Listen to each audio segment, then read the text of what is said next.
And updates के लिए bell icon पर प्रेस करें और ऑल पर सेट करें। शुरू करते हैं अल्लाह के बाबरकत नाम से जो बड़ा मेहरबान और नहायत रहम वाला है।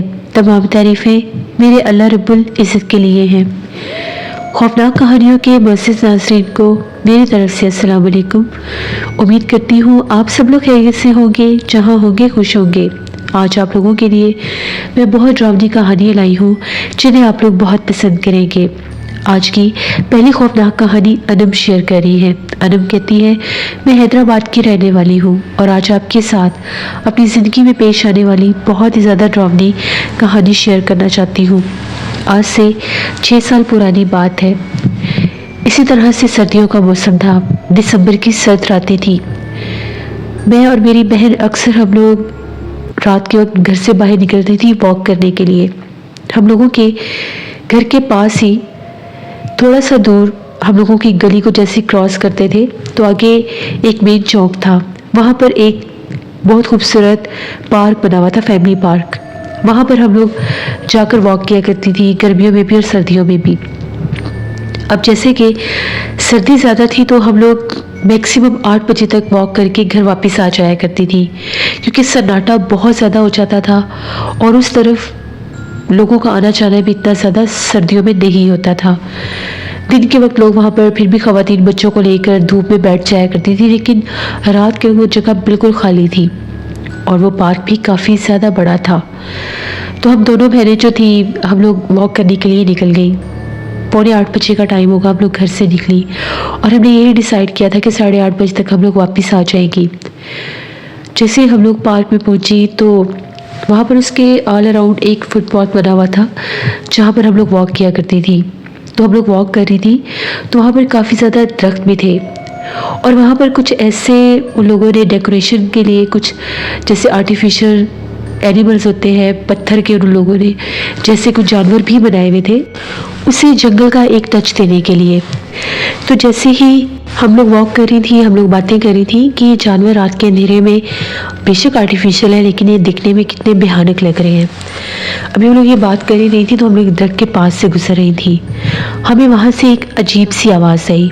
आवाज़ ऐसी थी कि जिस तरह से कोई जानवर घोराता है। उस तरफ अक्सर कुत्ते भी होते थे बहुत ज़्यादा, लेकिन वो पार्क के अंदर नहीं आ सकते थे क्योंकि ऑल अराउंड ग्रिल लगी हुई थी। मेरी बहन कहती है किसी जानवर के बोलने की आवाज़ आई है। पहले मैं लगा कि शायद कोई बिल्ली होगी। देखा तो वो एक काले रंग की बिल्ली थी जो दरख्त के ऊपर बैठी हुई थी, बिल्कुल शाखों के दरमियान में, और वो अजीब आवाज़ें निकाल रही थी, गुर्रा रही थी। तो मेरी बहन ने कहा कि इस दरख्त से थोड़ा सा साइड पर होकर गुजरते कि बिल्ली हमारे ऊपर हमला ना कर दे। तो जैसे ही हम लोग अभी सामने वाले फुटपाथ पर थे तो उसी दरख्त के पास से हम लोग क्या देखते हैं कि एक अजीब सी झुकी हुई एक औरत निकली। बूढ़ी नहीं थी वो बिल्कुल जैसे बहुत एजड भी नहीं थी और बहुत यंग भी नहीं थी। वो निकली और मेरी बहन कहती ये पार्क में कब आई है, पार्क का गेट तो इस तरफ है, तो फिर ये औरत कैसे आ गई है, और वो ग्रिल्स भी काफ़ी बड़ी है, उनको ये किस तरह से क्रॉस कर सकती है, फलांग भी नहीं सकती, तो फिर ये पार्क में कैसे आ सकती है। वो हाई हाई करती, जिस तरह से उसको तकलीफ़ हो रही थी, वो आकर वहीं पर पार्क के दरमियान में बिल्कुल ज़मीन पर बैठ गई जहाँ पर ग्रास होता है। मेरी बहन थोड़ी सी डरने लग गई और वो ये कहने लगी कि पता नहीं ये औरत कौन है, कहाँ से आई है एकदम से। तभी वो औरत एकदम से उठी। हम लोग उसके करीब नहीं गए, हम लोग दूरी खड़ी हुई सब कुछ देख रही थी। वो खुद ब खुद उठी, अभी भी वो थोड़ी सी झुकी हुई थी और जाकर एक बेंच पर जाकर लेट गई। इतनी सख्त सर्दी में कोई उसने जर्सी वगैरह या शॉल भी नहीं दी थी, बाल भी जैसे बिखरे हुए थे और बड़े उलझे हुए बाल थे। हम लोग थोड़ी सी डरने लग गई। एकदम से मेरी बहन की चीख निकल गई। वो ये कहती है कि मेरी इसके चेहरे पर नज़र पड़ी है, इसकी आंखें चमक रही हैं। मैंने उससे कहा कि ये कैसे मुमकिन है, ये तो इंसान है, इसकी आंखें कैसे चमक सकती हैं। उसने कहा कि चलो पार्क से बाहर निकलो। हम लोग पार्क से जैसे ही बाहर भागी, क्योंकि हम लोग गेट वाली साइड पर ही थी, तो हम लोगों ने पार्क से बाहर खड़े होकर अंदर झांक कर देखा कि वो औरत हमें नजर आई। वो औरत उठकर बेंच के ऊपर बैठ गई। अजीब तरह से वो बेंच के ऊपर बैठकर हमें आवाज़ें देने लग गई और बार बार ये कह रही थी कि मेरे पास आओ। यहाँ तक कि उसे हमारे नाम का भी पता था। पहले उसने मेरा नाम लिया, मेरा नाम अनम था और मेरी बहन का नाम सनम था। उसका भी उसने नाम लिया। तो मेरी बहन ने कहा चलो यहाँ से। अभी हम लोग उधर खड़े होकर ऐसे झांक कर इधर देख ही रहे थे। एकदम से वो औरत जैसे आंखों से ओझल होगी गायब हो गई। उस बेंच पर बैठी बैठी ना वो उठकर कहीं गई, ना वो पार्क से बाहर आई। पता नहीं वो कहाँ पर गई। हम लोग बहुत डर गए। हम लोग भागती हुई अपने घर आई। खौफजदा हम लोग हुई हुई थी। घर आकर ये बात हम लोगों ने घर वालों को बताई। अम्मी को हमारी बात पर यकीन ही नहीं आ रहा था। वो ये समझ रही थी कि शायद जानबूझकर शरारत कर रही है। हमने कहा कि नहीं, हम लोग सच कह रहे हैं। हमने वहाँ पर एक औरत देखी है, अजीब सी औरत थी, पहले कभी भी पार्क में नजर नहीं आई और इतनी सर्दी में वो बेंच पर बैठी बैठी गायब हो गई। वहाँ पर हमने एक बिल्ली देखी थी। उसके बाद वो औरत नमूदार हुई।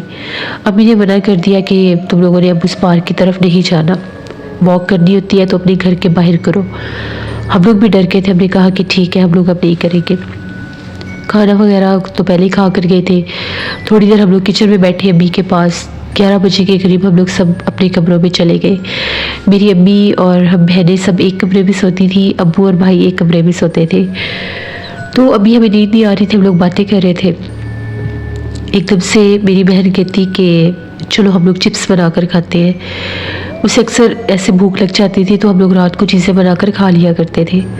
हम दोनों बहनें उठी, अम्मी सो चुकी थी। 12:30 का टाइम था तो हम लोग उठकर बाहर आई। किचन में हम लोग चिप्स बनाने लगी। किचन का दरवाज़ा बंद था।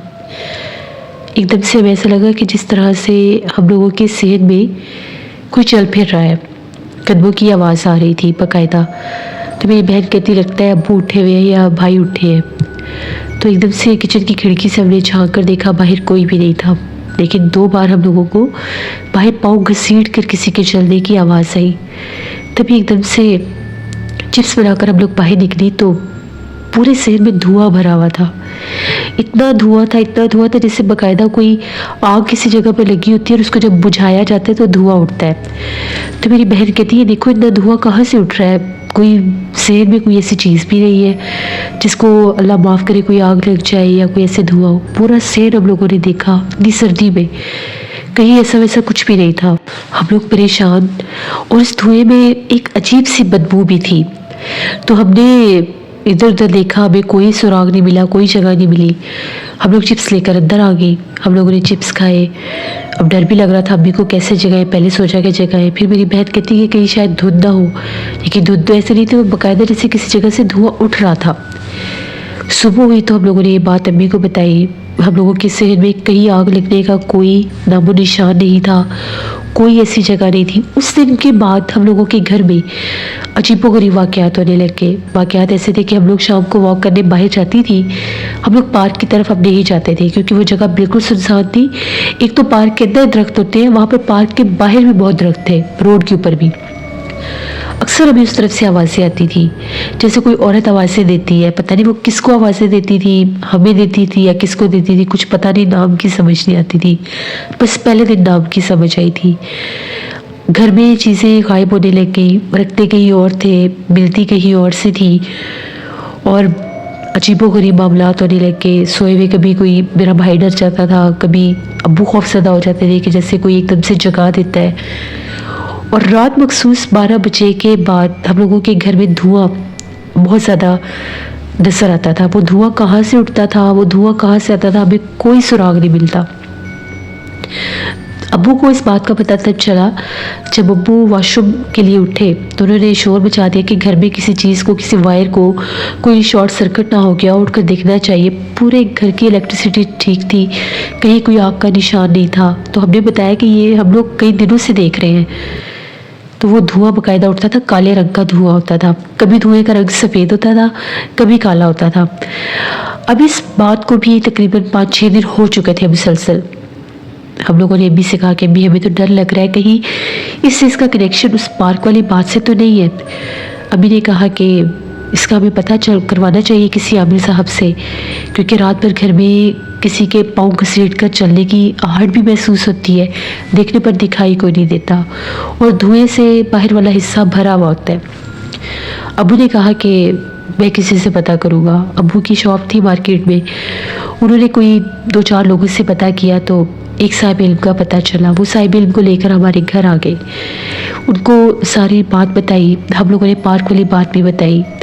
उसके बाद उन्होंने वहाँ पर हम लोगों के शहर में कोई पढ़ाई वगैरह की, कुछ कोयले उन्होंने लिए पढ़ाई करके और वो जो कोयले थे वो घर के चारों कोनों में रख दिए। और उन्होंने ये कहा, अगर ये कोयले सुबह यहाँ से गायब हुए तो समझ आए आपके घर में गैर बने मखलूक़ात जन्नात का बसेरा हो चुका है। और अगर ये कोयले अपनी जगह से ना हटे तो एक और चीज़ रखेंगे, फिर पता चलेगा कि वो कौन सी मखलूक है। अब्बू ने कहा कि फिर आप दोबारा आएंगे? तो उन्होंने ये कहा कि एक दिन पहले हम कोयले रख के देखेंगे और उससे अगले दिन हम लोग हड्डियाँ रख के देखेंगे। पहले दिन कोयले रखे, कोयले वहाँ से गायब नहीं हुए। उससे अगले दिन उन्होंने कुछ जैसे हड्डियाँ होती है, हड्डियों के साथ उन्होंने कोई पढ़ाई की हुई थी हड्डियों के ऊपर। हड्डियाँ उन्होंने वो घर के चारों कोनों में रख दी। अगले दिन जब उठे तो घर के चारों कोनों से हड्डियाँ गायब थी और वहाँ पर बहुत लंबे नाखूनों के निशान थे। उनका ये कहना था कि आपके घर में पिछल पैरी चुड़ैल का बसेरा हो चुका है और वो आई भी कहीं बाहर से है। हमने उन्हें पार्क वाली बात तो पहले बताई हुई थी। उनका ये कहना था कि उसने जब हम लोग पार्क में वॉक करी थी तो वो जो बिल्ली के रूप में थी वो वही मखलूक थी। उसका बसेरा उस दरख्त पर था। हम लोग उसकी गुजरगाह से गुजर रही थी, बार बार उसको डिस्टर्ब कर रही थी। वो औरत के रूप में सामने आ गई। वो नाबिल का ये कहना है कि आपने या तो आप उसके ऊपर से गुजरे हैं या आपकी वजह से उसको कोई नुकसान हुआ है, क्योंकि ये मखलूक़ात नज़र तो आती नहीं है, गैर में नहीं होती है। तो हम लोग अगर कहीं से गुजर भी रहे हैं तो हमें नहीं पता था हमारे पाँव के नीचे कोई ऐसी चीज़ आ जाए, तो इसलिए वो आपके पीछे लगे। और ये जो धुआं आपके घर में भरता है ये वही मखलूक है, ये उसी का एक रूप है। धुआं कभी काले रंग का होता है और कभी सफ़ेद। हम लोगों ने यही बताया था। फिर उन्होंने हमें पढ़ाई करके दी। वो कोई मट्टी सी थी, वो घर के चारों कोनों में रखी। पानी वहाँ पर उन्होंने कहा कि पानी के छींटे मारने हैं। मगरिब से पहले पानी के छींटे भी मारे। वो जो मट्टी थी वो 4 छोटी छोटी जैसे पोटलियाँ सी बनाई हुई थी, उनमें वो रखी हुई थी सुर्ख रंग के कपड़े में। 7 दिन के बाद उन्होंने जब वो पोटलियाँ खोल कर देखी तो वो जो मट्टी थी उसका रंग भी बिल्कुल सुर्ख हो चुका था। उसके बाद उन्होंने वहाँ पर कुछ लेमन वगैरह रखे। अजीबोगरीब उन्होंने काम किया। लेमन वगैरह रखे, लेमन के ऊपर कुछ सुइयाँ लगा कर रखी।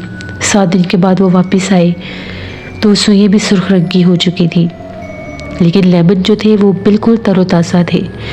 तो उन्होंने ये कहा कि वो मखलूक यहाँ से जा चुकी है, दोबारा आप लोगों ने इस पार्क वाली साइड पर नहीं जाना। हो सकता है वो किसी इंसानी रूप में आपके सामने आने की कोशिश करे, आपको बुलाने की कोशिश करे। कोई अजनबी आपको औरत मिले, लड़की मिले, आपको बुलाए, आपसे बात करे, आपके साथ आने की कोशिश करे या आपको कहीं ले जाने की कोशिश करे, तो आपने खबरदार रहना है, क्योंकि वो वार करने की दोबारा कोशिश करेगी। एक बार वो यहाँ से जा चुकी है। हम लोग तो 10-15 दिन वॉक पर गए ही नहीं खौफ के मारे।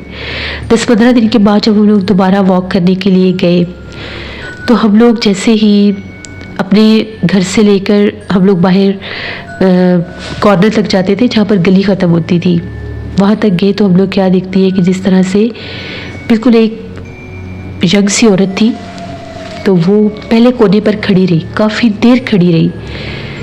15-20 मिनट तो ऐसे थे जैसे कोई स्टेचू है, हिलती भी नहीं थी। जिस वक्त हम लोगों ने घर वापस आना था तो वो चलती हुई हम लोगों के गली के कोने पर आ गई और हम लोगों को आवाज़ देकर कहती है कि बात सुनो, ये मुझे किसी के घर का पता बता दो, मैं काफ़ी देर से खड़ी हूँ और मुझे इस घर का पता नहीं है। बाकायदा उसने नाम भी लिया। हम लोगों को फ़ौरन समझ आ गई कि ये वही चीज़ है। हम लोगों ने पीछे पलट कर भी नहीं देखा, हम लोग भागते हुए अपने घर आ गए, घर का दरवाज़ा बंद कर दिया। जैसे हम लोगों ने घर का गेट बंद किया, हम लोगों के गेट के ऊपर बहुत ज़ोर से एक पत्थर आकर लगा। हम लोगों ने घर वालों को बताया, अम्मी ने मना कर दिया कि अब बाहर जाना ही नहीं है वॉक करने। सुबह उठकर जब देखा तो बाहर इतना बड़ा वो पत्थर था जैसे, और वो जो पत्थर था वो एक अजीबोगरीब तरह का पत्थर था, कोई पहाड़ी पत्थर था। हम लोगों के इलाके में कोई ऐसी जगह नहीं थी जहाँ से वो पत्थर आता, और किसने इतनी दूर से फेंका ये भी नहीं पता। वो साहिब इल्म दोबारा आए, वो पत्थर उन्होंने देखा तो उनका ये कहना था उसी का एक वार था। अगर ये आप लोगों में से किसी, आप दोनों बहनों में से किसी को लग जाता तो वहीं पर उसको जानी नुकसान हो जाना था या उसने पोजेस्ड हो जाना था। बेहतर यही है कि आप लोग कुछ अर्सा इस गली में अकेली रात को बाहर ना निकले। फिर हम लोगों ने वॉक करना बिल्कुल छोड़ दी। हम लोग बाहर निकलती ही नहीं थी खौफ के मारे। 2 माह तो हम लोग बिल्कुल शाम के घर से बाहर निकले ही नहीं। उसके बाद आहिस्ता आहिस्ता मामला ठीक होने लग गए। अब जैसे फिर सर्दियाँ हैं, उस पार्क में अक्सर ख़वातीन जाकर बैठती हैं। उस दरख्त के नीचे जो कोई भी जाकर बैठता है बेंच पर, उसकी तबीयत ख़राब हो जाती है, बच्चे डरने लग जाते हैं। तो अब लोगों को पता लगने लग गया कि वहाँ पर उस गैर मरी मखलूक का बसेरा है। हम लोग तो दोबारा उस पार्क की तरफ कभी भी नहीं जाते। ये मेरी एक कहानी थी जो मैंने आपके साथ शेयर की। बहुत शुक्रिया आनम आपका। जैसे ये थी आज की खौफनाक कहानी। अपना फीडबैक मुझे ज़रूर दें, आप लोगों को कैसी लगी। आप लोग भी अपनी खौफनाक कहानी शेयर कर सकते हैं डिस्क्रिप्शन बॉक्स में दिए गए ईमेल आईडी nushirmik57@gmail.com पर। इसके अलावा आप लोग मुझे कमेंट बॉक्स में भी स्टोरी शेयर कर सकते हैं। हॉरर स्टोरीज उर्दू पर भी मैं स्टोरी ऑन एयर कर रही हूँ, उसको भी विजिट करें एंड सब्सक्राइब करें। अपना बहुत सा ख्याल रखिएगा। अपनी ढेरों दुआओं में मुझे, मेरी फैमिली, मेरे पूरे पाकिस्तान को याद रखिएगा। Thank you for listening my stories. Stay blessed. अल्लाह निगहबान।